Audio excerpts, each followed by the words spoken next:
अरे कंप्यूटर जी चूतिया हो क्या? हमरे खातिर तोहरा के दुनिया में भेजौले बाड़े। हमरे खातिर तोहरा के दुनिया में भेजौले बाड़े। भगवान बड़ी फुर्सत से तोहरा के बनौले बाड़े। नमस्कार दोस्तों, मैं आकाश सिंह आप सबके लिए हिंदी का टॉपिक लेकर आया हूँ जिसका नाम है अलंकार। ठीक है, म्यूजिक बजाओ अपने पसंद का, म्यूजिक बजाओ अपने पसंद का, तेज करो झनकार, कोरोना से बचकर रहो, आओ पढ़ें अलंकार। ठीक है, तो चलिए शुरू करते हैं दोस्तों। अलंकार, जैसा कि मैंने आपको पहले भी बता दिया, अलंकार आज हम लोग पढ़ेंगे। ये रहा आपका अलंकार, एकदम आराम से पढ़ो मेरे यार, यही है आपका अलंकार। ठीक है, अलंकार का शाब्दिक अर्थ होता है आभूषण। आभूषण जैसे हमारे यहाँ स्त्री और पुरुष बच्चे सभी पहनते हैं, आजकल तो फैशन हो गया है, स्वर्ण धातु पहनना है, हीरा कुछ भी पहनना, जिस प्रकार का भी आभूषण पहनना वो उनकी सुंदरता को बढ़ा देता है। कोई भी हो, सुंदरता से ज़्यादा यार तब सोचते हैं ना लोग, पैसे वाला है, ये है वो है, तो उससे और ज़्यादा सुंदरता बढ़ जाती, बस वही है, उससे ज़्यादा कुछ नहीं। ठीक है, बाकी सबको लगता है ऐसे। ठीक है, तो वही काव्य की शोभा बढ़ाता है, ये काव्य की शोभा बढ़ाता है। ठीक है, अलंकार काव्य की शोभा बढ़ाता है। वैसे आभूषण जो होते हैं हम लोग पहनते हैं, वो लोग आदमियों की शोभा बढ़ाता है, औरतों की शोभा बढ़ाता है। ठीक है, तो आते हैं, हम बात करते हैं अलंकार के प्रकार। अलंकार के प्रकार, अलंकार तीन प्रकार के होते हैं। ठीक है, अलंकार तीन प्रकार के होते हैं। पहला शब्द अलंकार, दूसरा अर्थ अलंकार, तीसरा आधुनिक या पाश्चात्य अलंकार। ठीक है, हम लोगों को बस यही दो अलंकार पढ़ना है, यही इम्पॉर्टेंट है, बाकी ये तीसरा वाला आता ही नहीं, पूछा ही नहीं जाता। ठीक है, तो इसके चक्कर में मत पड़िए। हम लोगों को ये भी नहीं पढ़ा, मतलब पढ़ना पड़ेगा शब्द पर आश्रित अलंकार, अर्थ पर आश्रित अलंकार। केवल हम लोगों को जो पढ़ना है मैं बताऊंगा वही पढ़िए, ये सब तो मैं वैसे बता दे रहा हूँ आपकी जानकारी के लिए। ठीक है, अच्छा चलो ठीक है। शब्द अलंकार किसे कहते हैं? शब्द पर आश्रित अलंकार को हम शब्द अलंकार कहते हैं। ठीक है, और अर्थालंकार, अर्थ पर आश्रित अलंकार को हम अर्थालंकार कहते हैं। आधुनिक या पाश्चात्य अलंकार किसे कहते हैं? आधुनिक काल में पाश्चात्य साहित्य से आए अलंकार को हम पाश्चात्य अलंकार कहते हैं। मतलब जो समय चल रहा है, इस समय में जो पुराने साहित्य से आए हुए हैं, ठीक है, पुराने साहित्य से जो अलंकार है वही है आपका पाश्चात्य अलंकार। ठीक है, हम आगे बढ़ते हैं। अलंकार, अलंकार कितने प्रकार के होते हैं ये आप लोग देख लीजिए, मैंने बताया शब्दालंकार, अर्थालंकार।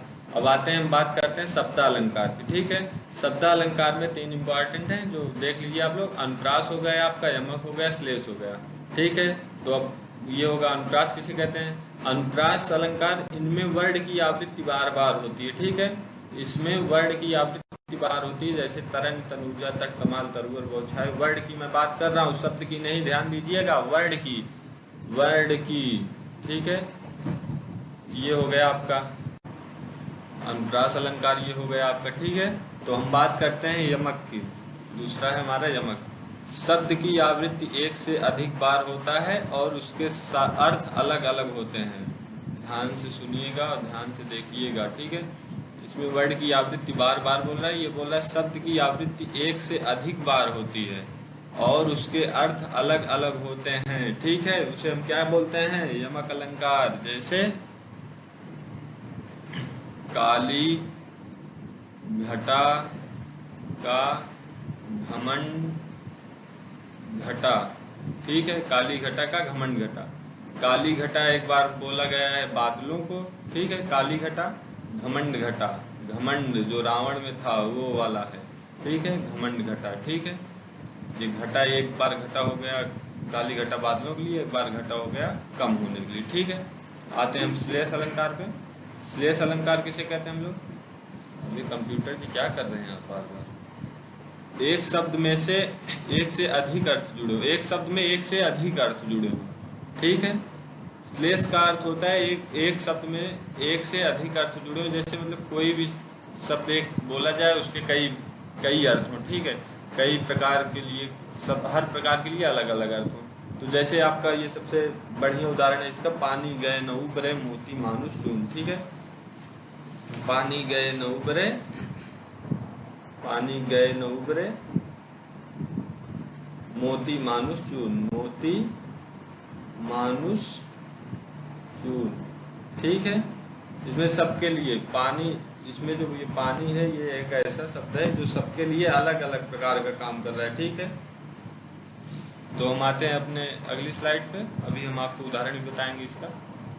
ये देखिए आपका उदाहरण, ये देखिए ये रहा उदाहरण शब्द अलंकार का, अनुप्रास का पहला उदाहरण, तरन तनुजा तरतमाल तरुवर बहुछाए। इसमें मैंने बताया था सब वर्ड की आवृत्ति बार बार होती, देख लीजिए, ये देखिए वर्ड की आवृत्ति बार बार हो रही है, ठीक है। ये आपका तुरंत जहाँ वर्ड की आवृत्ति बार बार हो तो आप तुरंत समझ जाइए यार अनुप्रास अलंकार है, ठीक है, तुरंत टिक मार के आगे बढ़िए, ठीक।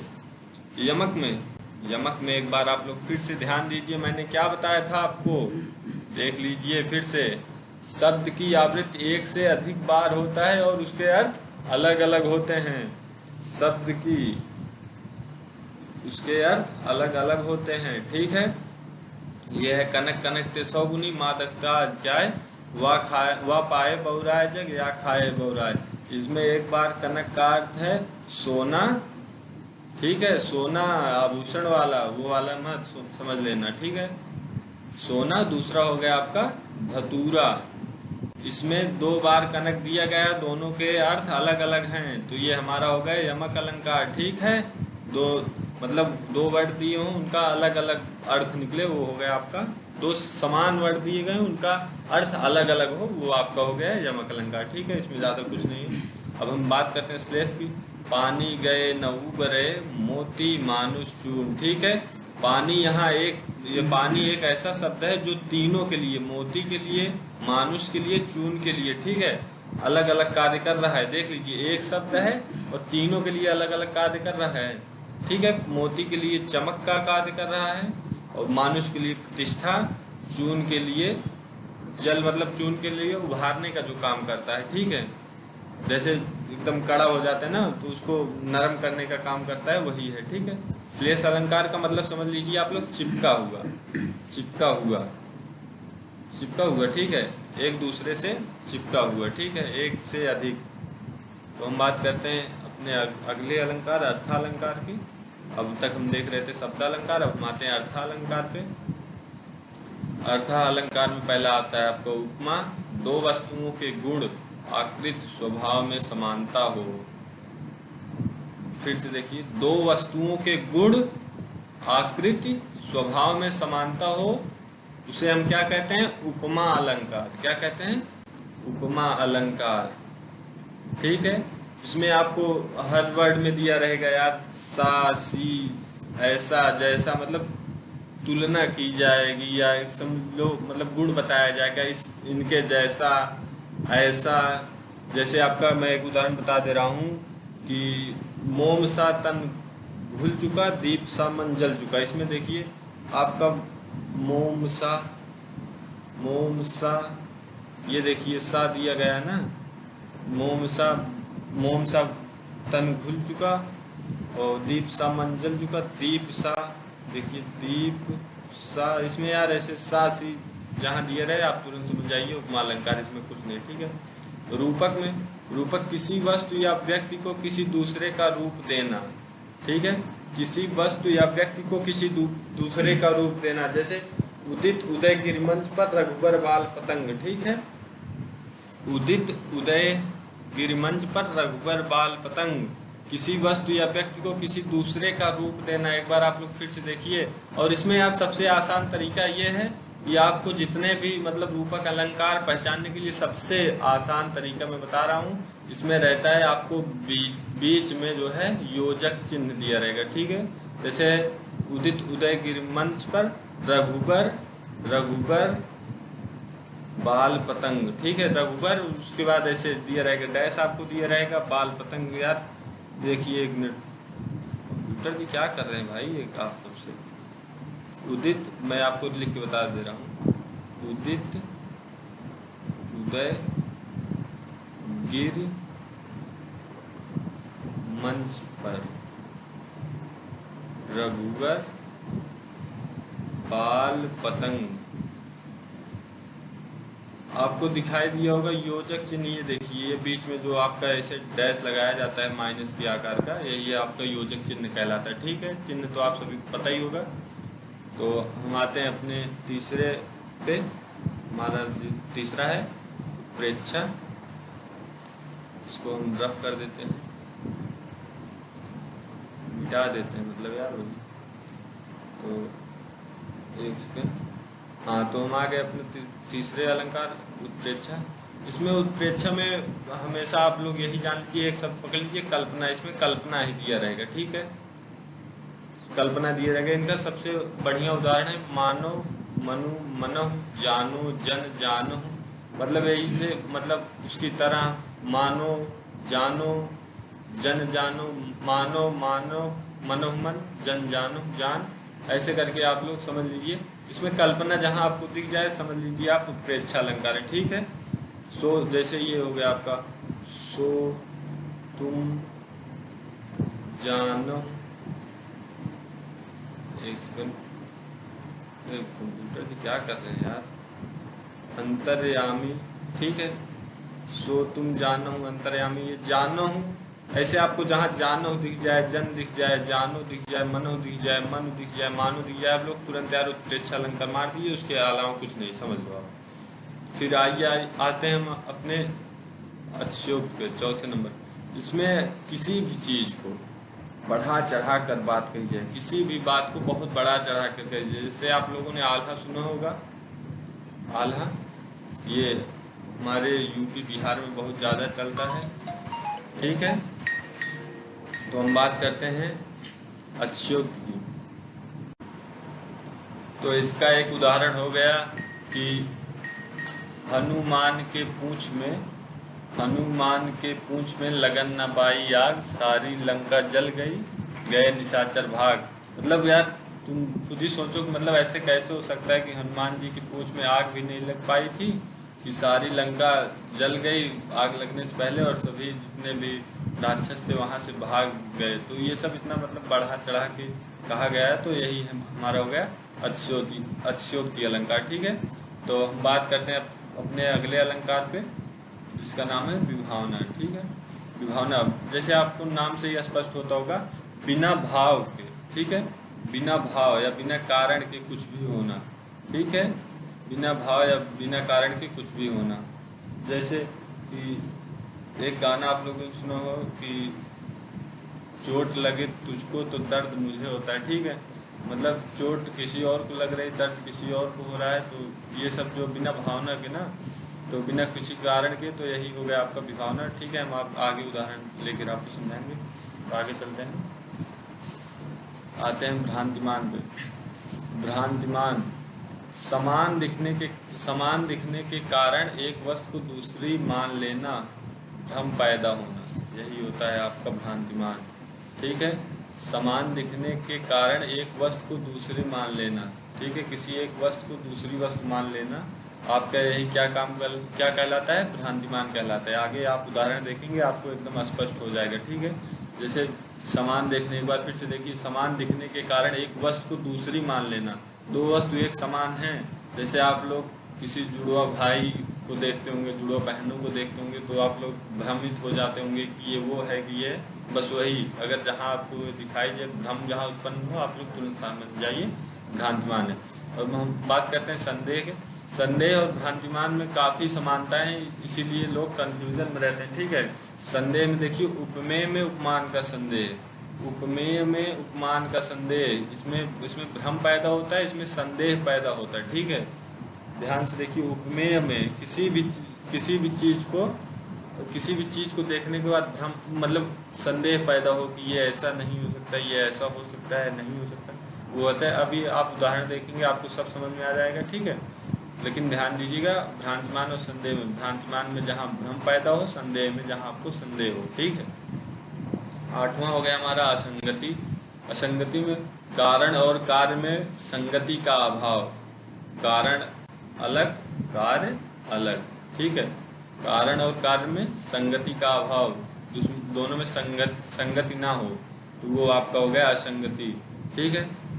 मानवीकरण में निर्जीव को सजीव की संज्ञा दे देना। आप लोगों ने बहुत सारे ऐसे कविता का पाठ किया होगा या पढ़े होंगे, देखे होंगे, जिसमें निर्जीव वस्तुओं को बता देते हैं सजीव, जैसे बता देते हैं। कभी कभी देखा होगा आपने, बालों को बता देते हैं बादल। ये सब जो है, ये सब क्या है, आपका मानवीकरण है। ठीक है। तो 10वां हमारा लास्ट है। ये हमसे 8 पूछते हैं ज़्यादा करके, तो हम फिर भी देख ले रहे हैं। 10वां हमारा है लास्ट, विरोधाभास। विरोध ना होने पर भी विरोध का आभास होना। ठीक है। किसी भी चीज़ का विरोध ना होने पर भी विरोध का आभास होना हमारा होता है विरोधाभास अलंकार। ठीक है। हम आगे आते हैं, सबका उदाहरण देखते हैं। अर्थालंकार। अर्थालंकार का आपका पहला उदाहरण उपमा का। उपमा देखो, पीपर पात सरिस मन डोला। ठीक है। पीपर पात, पीपर के पत्ते की तरह किसी का मन डोलना, वही है पीपर पात सरिस मन डोला। इसमें 2 वस्तुओं के आकृति और गुण में समानता बताई गई ना। पीपर पात के समान, सरिस समान। ठीक है। ये हो गया आपका उपमा अलंकार, समझ गए होंगे। रूपक। रूपक में मैंने आपको पहले ही बताया था, इसमें लगभग 99% यार दिया रहता है योजक चिन्ह। कोई भी पूछता है उसमें योजक चिन्ह दिया रहता है। योजक चिन्ह आपको जहाँ मिल जाए आप लोग तुरंत समझ जाइए रूपक अलंकार की बात हो रही। ठीक है। देखो, ये मन सागर मनसा लहर, बूढ़े बहे अनेक। बूढ़े बहे, देखिए दोनों में काफी समानता है कि नहीं। बूढ़े बहे, बूढ़े बहे, इसमें देखो योजक चिन्ह ये देखिए दिया गया है। मन सागर, मन के सागर में ये देखिए यहाँ योजक चिन्ह दिए गए। जहाँ आपको योजक चिन्ह दिखाई दे आप तुरंत समझ जाइए रूपक अलंकार। ठीक है। तो हम बात करते हैं अपने अगले अलंकार, उत्प्रेक्षा अलंकार की। ठीक है। मुख बाल रवि समलाल होकर ज्वाला सा बाधित हुआ। इसमें मैंने आपको पहले बताया था जन्म जानो मन मानो। ठीक है। ये आपका हो गया, जहाँ दिखाई दे तो आप तुरंत समझ जाइए उत्प्रेक्षा है। इसमें है कि जहाँ पे आपको कल्पना, मैं एक बार फिर से बता रहा हूँ, कल्पना दी गई, कल्पना की गई ना, मुख बाल रवि सम लाल होकर। बाल रवि मतलब बाल रवि की बात होती है जब सूर्य भगवान निकलते रहते हैं तब की बात हुई। बाल रवि सम लाल होकर ज्वाला सा बोधित हुआ। तो इसमें कल्पना ही की जा रही ना कि ऐसे ऐसे हुआ है। ठीक है। तो ये आपका उत्प्रेक्षा हो गया। तो हम बात करते हैं अतिशयोक्त की। अतिशयोक्त की, हनुमान की पूंछ में लगन न पाई आग, लंका सगरी जल गई, गए निशाचर भाग। ठीक है। कि हनुमान जी की पूंछ में आग लगने से पहले ही सारी लंका जल गई और जितने भी राक्षस थे सब भाग गई। बढ़ा चढ़ा के कुछ नहीं कहा गया। तो यही है आपका कि अतिशयोक्ति आपका। ठीक है। इसके अलावा कुछ नहीं। इसमें बात होती विभावना की। विभावना मैंने आपको पहले बताया था, बिना किसी भाव के, बिना किसी कारण के कोई काम होना। ठीक है। वही आपका विभावना हो गया। बिन पद चले सुने बिन काना, कर बिन करम करे विधिनाना। इसमें भगवान की बात हो रही है। कर बिन करम करे विधिनाना मतलब आप लोग समझिए, बिन पद चले, बिना पैर से चले, बिना कान के सुने, कर बिन करम बिना हाथ के किए, करे विधिनाना बहुत कुछ कर देते हैं, वो होते हैं आपके भगवान। ठीक है। इसमें देखिए बिना भाव के, बिना किसी कारण के दिया गया। बिन पद चले सुने बिन काना, बिना मतलब बिना चले कोई कैसे वो मतलब वहाँ पहुँच सकता है, बिना सुने कोई कैसे कुछ कर सकता है। कर बिन करम करे विधिनाना, तो आप लोग समझ जाइए विभावना। ठीक है। विभावना बिना भाव के। तो हम अगली स्लाइड पे आते हैं अपने। भ्रांतिमान, छठवां हो गया आपका भ्रांतिमान। जान श्याम घनश्याम को नाच उठे वन मोर। भ्रांतिमान, इसमें देखिए भ्रम पैदा हो, कितना बढ़िया आपका उदाहरण है ये। ठीक है। इसमें भ्रम पैदा हो रहा है। देखिए आप लोग, जान श्याम घनश्याम को, श्याम यहाँ बात हो रही काले बादलों की, काले बादलों की बात हो रही यहाँ पर। मोर जितने भी थे वो भगवान कृष्ण को देखकर, घनश्याम को देखकर वो सोचते हैं कि काले बादल हैं, बरसात होने वाली है, उनको देखकर नाच उठते हैं वन में जितने भी मोर रहते हैं। ठीक है। कितना बढ़िया उदाहरण है। आप लोग देखिए, संदेह में यह मुख है या चंद्र है, देख लीजिए। ये भ्रांतिमान और संदेह मैंने आपको पहले बताया था, ये दोनों काफ़ी समानता दिखाई देते हैं, लेकिन आप लोगों को समझना जरूरी है। यह मुख है या चंद्र है, संदेह में देखो सीधे सीधे पता चल रहा है यह मुख है या चंद्र है। दोनों में संदेह है ना, इसमें भ्रम नहीं, इसमें संदेह है, संदेह है। भ्रम इसमें था, श्याम और घनश्याम वाले में इसमें भ्रम था, और इसमें यह मुख है या चंद्र, इसमें संदेह है। आप लोग ध्यान से देखिए, मतलब किसी को देख के आप लोग बता रहे हैं यार ये मतलब मुख है या चंद्र है, चंद्रमा के समान है, इसमें संदेह हो रहा है ना, तो वही हो गया आपका संदेह। ठीक है, इसमें ज़्यादा कुछ नहीं इन दोनों में, बस आप लोगों की देखना जहाँ भ्रम होता है वहाँ भ्रांतिमान, और जहाँ संदेह होता है वहाँ संदेह हो गया। असंगति, असंगति का हो गया आपका, देखिए उदाहरण, बहुत बढ़िया उदाहरण, हृदय घाव मेरे पीर रघुवर के। ठीक है, हृदय घाव मेरे पीर रघुवर के, मतलब दर्द मुझे हो रहा है पीर रघुवर के। आप लोग समझिए रघुवर यहाँ किसकी बात की गई, भगवान के। ठीक है, पीर रघुवर की पीड़ा भगवान को हो रही है। ठीक है, असंगति मतलब कहीं वो कुछ और रहा है, कहीं और हो रहा है। यार बहुत सारे उदाहरण हैं, आप लोग देखिएगा। तो जैसे वही चोट लगे मुझे तो दर्द, चोट लगे तुझको तो दर्द मुझे होता है, ये सब है असंगति में ही है कि बिना किसी संगत के यार कारण कुछ और है और काम कहीं हो रहा है, तो ये सब असंगति हो गया। मानवीकरण, मानवीकरण, फूल हंसे कलियां मुस्काई, ये देखिए फूल हंसे कलियां मुस्काई, इसका आप लोग मतलब समझ रहे हैं कि ये सब कौन कर सकता है, सिर्फ आदमी, आदमी मतलब मानव जो हैं यही ये सब कर सकते हैं, मानव जाति ये सब कर सकता है, हंस सकता है, मुस्कुरा सकता है। तो यहाँ पर देखिए सजीव का, निर्जीव चीज का सजीव वर्णन किया है, सजीव वर्णन करना, मानव के रूप में वर्णन करना ही हो गया आपका मानवीकरण। फूल हंसे कलियां मुस्काई, मुस्कुराने का काम तो मैंने फिर आपको पहले बताया मानव का होता है, मानव मुस्कुरा सकते हैं, रो सकते हैं, कुछ भी कर सकते हैं, तो वो वही दिया गया है कि फूल हंसे कलियां मुस्काई, निर्जीव में सजीव का जान डाल देना, वही आपका हो गया मानवीकरण। ठीक है, आपका 10वां और लास्ट अलंकार हो गया विरोधाभास। विरोधाभास आप लोग ध्यान से करिए इसे, आभास, इसका नाम है विरोधाभास। आप लोग देख के तो बड़े खुश होंगे, इसलिए मैंने इसको दूसरे कलर में डाल दिया। ठीक है, मोहब्बत एक मीठा जहर है। मोहब्बत क्या है, एक मीठा जहर है। इसमें मोहब्बत की, मोहब्बत तो आप लोग समझ ही रहे होंगे, जिसे आप लोग लव कहते हैं, प्यार कहते हैं, तमाम प्रकार की भाषा देते हैं आप लोग। ठीक है, तो एक मीठा जहर है, जहर पॉइजन। ठीक है, पॉइजन की बात हो रही है यहाँ पे। मोहब्बत एक मीठा जहर है, इसमें क्या है, विरोधाभास, ऐसे लग रहा है कि जैसे किसी चीज का विरोध हो रहा है, लेकिन ऐसा बिल्कुल नहीं है। ये बताया गया है कि मोहब्बत एक मीठा जहर है, ये जिसमें, जिसके पीछे लैला और मजनू, जूलियट सब देख ही रहे होंगे आप लोग, कहानी किससे तो खुद सुन रहे होंगे, तो इसीलिए दिया गया। देखने में ऐसा लगता है कि जैसे इसकी मतलब विरोध किया जा रहा हो कि ऐसा नहीं करना चाहिए, ऐसा नहीं करना चाहिए, लेकिन ऐसा नहीं है।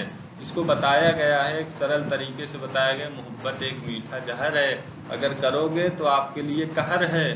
ठीक है, इसमें कुछ ज़्यादा है नहीं, ये पूछा भी नहीं जाता, मैंने ये दिया था विरोधाभास, तो मैंने कहा ये उदाहरण आप सबके लिए बेस्ट रहेगा, आप सब कभी नहीं भूलेंगे इसे।